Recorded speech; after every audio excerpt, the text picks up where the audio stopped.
na ang Vice President, bumabaha na. Nagagalit na ang Diyos. Pati ang taong bayan, napapagod na rin. At gumagastos tayo ng milyon-milyon. Para sa ating balita, nagagalit na daw ang Diyos ayon kay Representative Abante at binira ang hindi pagsipot ni VP Sara sa impeachment trial.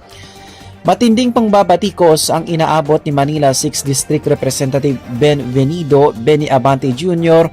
laban kay Vice President Sara Duterte dahil sa patuloy nitong hindi pagsipot sa nagaganap na impeachment trial nito sa Senado.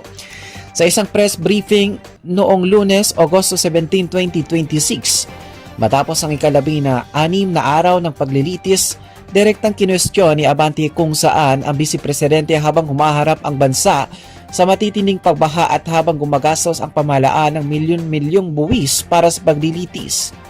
Nasaan ngayon ang Vice President? Madam Vice President, bumabaha na, nagagalit na ang Diyos pati ang taong bayan na napapagod na rin, ani ni Abante. Binigyan din ng mababatas na may nakita pa siyang video kung saan sumasayaw pa umano ang Vice Presidente sa halip na harapin ang mga mabibigat na aligasyon sa kanya. Ayon kay Abante, hindi dapat nagtatago o nagpupunta sa ibang bansa si Duterte habang ang kanya mga tauhan of staff ang pinaghaharap sa legal na proseso. Hinamon niya ito na lumitaw sa impeachment court upang mapaliwanag ukol sa isyu ng confidential funds at matapos na ang usapin.